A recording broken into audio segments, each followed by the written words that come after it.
ഇന്നലെ വൈകിട്ട് മുതൽ നമ്മൾ കണ്ടുകൊണ്ടിരുന്നത് ആ കുഞ്ഞു മാലാഖയുടെ അവയവങ്ങൾ വഹിച്ചുകൊണ്ട് കൊച്ചിയിൽ നിന്ന് തിരുവനന്തപുരത്തേക്ക് ചീറിപ്പാഞ്ഞ ആ ആംബുലൻസിനെ കുറിച്ചാണ്, ആ കുഞ്ഞിനെ കുറിച്ചാണ്. എല്ലാവരുടെയും മനസ്സിൽ നൊമ്പരമൂറുന്ന ഒരു ഓർമ്മയായി ആലിൻ ഷെറിൻ എബ്രഹാം എന്നും ജീവിക്കും. അവളുടെ അവയവങ്ങൾ ഇനി 4 പേർക്ക് ജീവനേകാൻ പോവുകയാണ്, പുതുജീവനേകാൻ പോവുകയാണ്. ചരിത്രത്തിൽ ആദ്യമായിരിക്കണം ഇത്രയും പ്രായം കുറഞ്ഞ ഒരു കുഞ്ഞ് ഒരു അവയവദാതാവായി മാറുന്നത്. ആ സങ്കടത്തിനിടയിലും 10 മാസം പ്രായമായ കുഞ്ഞിൻ്റെ അവയവങ്ങൾ ദാനം ചെയ്യുക, ആ കുഞ്ഞ് മരിച്ചുപോയ സങ്കടത്തിനിടയിലും ആ മാതാപിതാക്കൾക്ക് അതിന് കഴിഞ്ഞു എന്നുള്ളത് തന്നെയാണ്. തങ്ങളുടെ കുഞ്ഞ് മറ്റുള്ളവരിലൂടെ ജീവിക്കട്ടെ എന്ന ആ ഒരു നിർണായക തീരുമാനമെടുക്കാൻ അച്ഛനെയും അമ്മയും പ്രേരിപ്പിച്ച ഘടകം തന്നെയാണ് നമ്മളെല്ലാവരും മനുഷ്യന്മാർ എന്ന പറഞ്ഞു വെക്കുന്നതും ചേർത്ത് നിർത്തുന്നതും. ആ മനുഷ്യത്വമുണ്ടല്ലോ, ആ സ്നേഹമുണ്ടല്ലോ, അതെന്നും നിലനിൽക്കട്ടെ. കുഞ്ഞു ആലിൻ്റെ ഓർമ്മകൾ നമ്മളെല്ലാവരുടെയും ഉള്ളിൽ ഒരു സ്നേഹനൊമ്പരമായി തന്നെ ഉണ്ടാകും. സംസ്ഥാനത്ത് അവയവദാനത്തിൽ പുതിയ ചരിത്രമായി മാറുകയാണ് 10 മാസം പ്രായമുള്ള ആലിൻ ഷെറിൻ എബ്രഹാം. കുഞ്ഞിൻ്റെ പോസ്റ്റ്മോർട്ടം കോട്ടയം മെഡിക്കൽ കോളേജിൽ പൂർത്തിയായിട്ടുണ്ട്. അമൃത ആശുപത്രിയിൽ പോലീസ് നടപടികൾ പൂർത്തിയാക്കിയ ശേഷമാണ് മൃതദേഹം കോട്ടയം ഫോറൻസിക് വിഭാഗത്തിലേക്ക് ഇന്നലെ രാത്രി വൈകി എത്തിച്ചത്. ഡോക്ടർ രോഹിത് കെയുടെ നേതൃത്വത്തിൽ ഡോക്ടർ അനന്തകൃഷ്ണൻ, അൻഷാദ് എന്നിവരുടെ സഹായത്തോടെയാണ് പോസ്റ്റ്മോർട്ടം നടപടികൾ പൂർത്തിയാക്കിയത്. സനോജ് സുരേന്ദ്രൻ കൂടി ചേരുന്നുണ്ട്. സനോജ, സങ്കടമാണോ സന്തോഷമാണോ എന്ന് പറഞ്ഞറിയിക്കാൻ, വേർതിരിച്ചറിയാൻ പറ്റാത്തൊരു വികാരം കൂടെയാണ്. 10 മാസം പ്രായമായ ഒരു കുഞ്ഞാണ്, അതോർത്തിട്ടാണ് സങ്കടം. ആ കുഞ്ഞ് ഇനി ഇല്ലല്ലോ എന്ന് ആലോചിക്കുമ്പോഴാണ് സങ്കടം. പക്ഷേ ആ സങ്കടത്തിനിടയിലും ആ കുഞ്ഞ് ഇനി ജീവിക്കാൻ പോകുന്നത് 4 പേരിലൂടെ നമ്മളുടെ ഇടയിൽ ആ കുഞ്ഞുണ്ടാകും. ആ കുഞ്ഞിൻ്റെ ഓർമ്മകൾ 4 പേരിലൂടെ പുതുജീവൻ നൽകും. കുഞ്ഞിൻ്റെ അച്ഛനും അമ്മയ്ക്കുമായാലും അതൊരാശ്വാസമായിരിക്കും ഒരു പരിധിവരെ എന്നുള്ളതിൽ സന്തോഷം കൂടിയാണ് ഈ കാര്യത്തിൽ. കേവലം 10 മാസം പ്രായമായ ഒരു കുഞ്ഞാണ്, എന്താണ് ലോകമെന്നറിയാതെ പോയൊരു കുഞ്ഞാണ്, വിടരും മുമ്പേ കൊഴിഞ്ഞു പോയി എന്നൊക്കെ നമ്മൾ ലിറ്ററലി പറയാറുണ്ട്. അതുപോലെ നമ്മളുടെ ഇടയിൽ നിന്നും പാറിപ്പോയൊരു കുഞ്ഞു പൂമ്പാറ്റയാണ്. അവളുടെ ഓർമ്മകൾ എന്തായാലും നമ്മുടെ ഇടയിലെല്ലാം ഉണ്ടാകും. പോസ്റ്റ്മോർട്ടം നടപടികൾ പൂർത്തിയായിട്ടുണ്ട്. മൃതദേഹം ബന്ധുക്കൾക്ക് വിട്ടു നൽകിയോ സംസ്ഥാന ബഹുമതികളോട് തന്നെയായിരിക്കും ആ കുഞ്ഞിൻ്റെ സംസ്കാര ചടങ്ങുകൾ നടക്കുക. കാരണം നമുക്കെല്ലാവർക്കും അത്രയേറെ പ്രിയപ്പെട്ട കുഞ്ഞായി അവൾ മാറിക്കഴിഞ്ഞു. തീർച്ചയായിട്ടും ബിനീഷ സൂചിപ്പിച്ചതുപോലെ തന്നെ ഈ മാസം 5-ാം തീയതി MC റോഡിൽ കോട്ടയം വള്ളത്ത് വച്ചായിരുന്നു കുടുംബം സഞ്ചരിച്ച കാറ് ദിശ തെറ്റിയെത്തിയ മറ്റൊരു കാറുമായി ഇടിച്ച് അപകടം സംഭവിച്ചത്. ഈ അപകടത്തിൽ ഈ കുഞ്ഞിന് ഗുരുതരമായി പരിക്കേറ്റു. പിന്നീട് ഈ കുട്ടിയെ ആദ്യം ചങ്ങനാശ്ശേരി ആശുപത്രിയിലും പിന്നീട് തിരുവല്ലയിലും എത്തിച്ചു. പക്ഷേ പരിക്ക് ഗുരുതരമായതുകൊണ്ട് എവിടെ കൊണ്ടുപോയാൽ ജീവിതത്തിലേക്ക് മടക്കി കൊണ്ടുവരാൻ കഴിയുമെന്നുള്ള ഒരു പ്രതീക്ഷയുമായി അവർ എറണാകുളത്തെ സ്വകാര്യ ആശുപത്രിയിലെത്തി. അവിടെ ചികിത്സയിൽ കഴിയുന്നതിനിടയിലാണ് വൈദ്യശാസ്ത്രത്തെ പോലും നിയന്ത്രിക്കാൻ കഴിയത്തില്ലാത്ത വിധത്തില്ല കുഞ്ഞ് ഈ ലോകത്തോട് വിട പറഞ്ഞ് പോകുന്ന ഒരു സാഹചര്യം ഉണ്ടായത്. സങ്കടകരമായ ഒരു വാർത്തയായിരുന്നു ഇന്നലെ ഉണ്ടായത്. ആ വാർത്ത പ്രത്യേകിച്ച് അത്തരത്തിലുള്ള ഒരു നൊമ്പരപ്പെടുത്തുന്ന അവസ്ഥയിലൂടെ കടന്നു പോകുമ്പോഴും ആ കുഞ്ഞിന്റെ രക്ഷിതാക്കൾ കാണിച്ച ധീരമായ നിലപാടാണ്, ആ കുട്ടിയുടെ അവയവം ദാനം ചെയ്യാൻ കാണിച്ച മനസ്സാണ് ഏറെ ശ്രദ്ധിക്കപ്പെട്ടത്. പിന്നീട് കുഞ്ഞിന്റെ അവയവങ്ങളുമായി എറണാകുളത്തു നിന്നും തിരുവനന്തപുരത്തേക്ക് ആംബുലൻസ് പായുമ്പോൾ അതിന് വഴിയൊരുക്കാൻ വേണ്ടി ഈ നാടൊന്നാകെ കാത്തു നിൽക്കുന്ന കാഴ്ചയാണ് കാണാൻ കഴിഞ്ഞത്. അങ്ങനെ വളരെ വേഗത്തിൽ അവയവവുമായി തിരുവനന്തപുരത്ത് എത്തിക്കാൻ കഴിഞ്ഞു.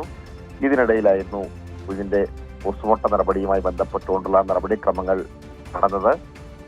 ചികിത്സയിൽ കഴിഞ്ഞിരുന്ന എറണാകുളത്തെ സ്വകാര്യ ആശുപത്രിയിൽ പോലീസ് നടപടികൾ പൂർത്തിയാക്കിയതിനു ശേഷമാണ് കുഞ്ഞിന്റെ മൃതദേഹം കോട്ടയം മെഡിക്കൽ കോളേജ് ആശുപത്രിയിൽ നടന്നത്.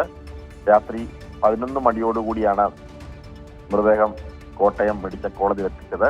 11 മണിക്ക് തന്നെ പോസ്റ്റ്മോർട്ടം നടപടികൾ ആരംഭിച്ചു. 1 മണിക്കൂർ നീണ്ട പോസ്റ്റ്മോർട്ടം നടപടി 12 മണിയോടുകൂടി പൂർത്തിയായി. തുടർന്ന് ബന്ധുമിത്രാദികൾക്ക് മൃതദേഹം കൈമാറി.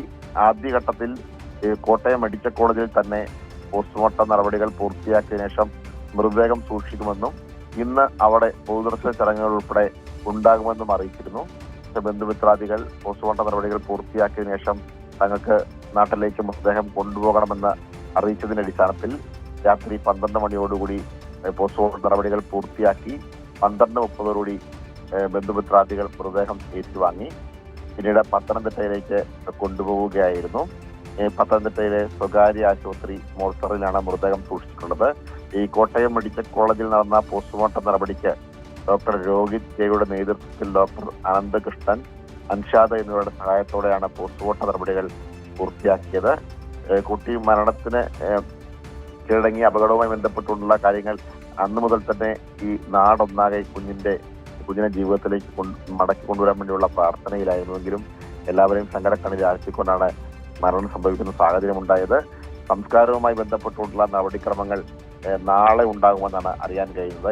നിലവിൽ ഇപ്പോൾ പത്തനംതിട്ടയിലെ സ്വകാര്യ ആശുപത്രി മോർച്ചറിയിലാണ് മൃതദേഹം സൂക്ഷിച്ചിട്ടുള്ളത്. നിഷ, സംസ്കാര ചടങ്ങുകളൊക്കെ നാളത്തേക്കായിരിക്കും എന്നൊരു സൂചനയാണ് ഇപ്പോൾ ലഭിക്കുന്നതല്ലേ സനോജ്? തീർച്ചയായിട്ടും സംസ്കാരം നാളെ വൈകിട്ട് 3:30 നെടുങ്ങാട് പള്ളി സെന്റ് തോമസ് CSI ദേവാലയത്തിലെ സെമിത്തേരിയിലാണ് നടക്കുക. 3:30 സംസ്കാര ശുശ്രൂഷകൾ നടക്കുക എന്നാണ് മനസ്സിലാക്കാൻ കഴിയുന്നത്. നിലവിൽ ഇപ്പോൾ മല്ലപ്പള്ളി ജോർജ് മാത്തൻ ആശുപത്രിയിലെ മോർച്ചറിയിലാണ് കുഞ്ഞിന്റെ മൃതദേഹം സൂക്ഷിച്ചിട്ടുള്ളത്. രാത്രി വൈകിയും ഈ പോസ്റ്റ്മോർട്ടം നടപടികൾ പൂർത്തിയാക്കി മൃതദേഹം കോട്ടയം മെഡിക്കൽ കോളേജ് ആശുപത്രിയിൽ നിന്നും ബന്ധുമിത്രാദികൾ ഏറ്റുവാങ്ങുമ്പോൾ മെഡിക്കൽ കോളേജ് ആശുപത്രിയിൽ ചികിത്സയ്ക്കായി എത്തിയിട്ടുള്ള രോഗികളുടെ കൂട്ടിരിപ്പുകാരുൾപ്പെടെ ഒരു വൻ ജനാവലിയാണ് ഈ പിഞ്ചു കുഞ്ഞിനെ അവസാനമായി ഒരു നോക്ക് കാണാൻ വേണ്ടി കോട്ടയം മെഡിക്കൽ കോളേജിൽ രാത്രി വൈകിയും കാത്തുനിന്നത് എന്നതാണ് ഏറെ പ്രധാനപ്പെട്ട ഒരു കാര്യം. അവരുടെ മൃതദേഹം ബന്ധുമിത്രാദികൾക്ക് ഡോക്ടർമാർ കൈമാറുമ്പോൾ കണ്ടുനിന്നവരുടെ കണ്ണുകളെ പോലും അത് ഈറനണിയിച്ചിരുന്നു. കാരണം അത്രത്തോളം ഹൃദയഭേദകമായ കാഴ്ചയായിരുന്നു അവിടെ കാണാൻ കഴിഞ്ഞിരുന്നത്. ഒടുവിൽ ബന്ധുമിത്രാദികൾ ഏറ്റുവാങ്ങി മൃതദേഹം നാട്ടിലേക്ക് കൊണ്ടുപോവുകയായിരുന്നു. ഡോക്ടർമാർ ഉൾപ്പെടെയുള്ള ആളുകൾ എല്ലാവിധ ക്രമീകരണങ്ങളും സൗകര്യങ്ങളും പോസ്റ്റ്മോർട്ടവുമായി ബന്ധപ്പെട്ടുകൊണ്ട് വളരെ വേഗത്തിൽ പൂർത്തിയാക്കാൻ വേണ്ടിയുള്ള ഇടപെടൽ നടത്തിയിരുന്നു. സാധാരണ നിലയിൽ നമുക്കറിയാം പോസ്റ്റ്മോർട്ടം നടപടികൾ 4 മണിക്ക് ശേഷം നടത്താറുള്ളതല്ല. അപൂർവമായി മാത്രമാണ് രാത്രി വൈകിയും മൃതദേഹം പോസ്റ്റ്മോർട്ടം നടപടിക്ക് വിധേയമാക്കുക. ഈ കാര്യത്തിൽ ആരോഗ്യമന്ത്രിയുടെയും സർക്കാരിന്റെയും ഒക്കെ ഒരു പ്രത്യേക ഇടപെടൽ ഉണ്ടായിരുന്നു. ആ ഇടപെടലിന്റെ കൂടി അടിസ്ഥാനത്തിലാണ് ഈ പോസ്റ്റ്മോർട്ടം നടപടികൾ നടന്നത്. ശ്രീ VN വാസൻ ഉൾപ്പെടെയുള്ള ആളുകൾ ഈ പോസ്റ്റ്മോർട്ടം നടപടികൾ രാത്രിയിൽ തന്നെ നടത്തണമെന്ന നിർദ്ദേശവും അതിനുവേണ്ടിയുള്ള ക്രമീകരണങ്ങൾ ഏർപ്പെടുത്തണമെന്നും ആശുപത്രി അധികാരികൾക്ക് നൽകിയിരുന്നു. അങ്ങനെ അത്തരത്തിലുള്ള ഇടപെടലിന്റെ കൂടി അടിസ്ഥാനത്തിലാണ് രാത്രി വൈകിയാണെങ്കിലും എല്ലാവിധ സജ്ജീകരണങ്ങളും കോട്ടയം മെഡിക്കൽ കോളേജ് ആശുപത്രിയിൽ ഒരുക്കുകയും രാത്രിയിൽ തന്നെ പോസ്റ്റ്മോർട്ടം നടപടികൾ പൂർത്തിയാക്കുകയും ചെയ്തത്. അതിനുശേഷമാണ് പിന്നീട് ഈ ബന്ധുമിത്രാദികൾക്ക് മൃതദേഹം കൈമാറുന്ന ഒരു സാഹചര്യം ഉണ്ടായത്. എന്തായാലും സങ്കടപ്പെടുത്തുന്ന കാഴ്ചയാണ്. പക്ഷെ ഈ സങ്കടപ്പെടുത്തുന്ന കാഴ്ചക്കിടയിലും ഈ കുഞ്ഞിന്റെ അവയവങ്ങൾ മറ്റുള്ളവരിലൂടെ ഇനിയും ജീവിക്കുമെന്നുള്ളതാണ് ആ വീട്ടുകാർക്ക്, മുത്തച്ഛൻ ഉൾപ്പെടെയുള്ള ആളുകളുടെ വാക്കുകളിലൂടെ നമുക്ക് മനസ്സിലാക്കാൻ കഴിയുന്നത്. വിനിഷ.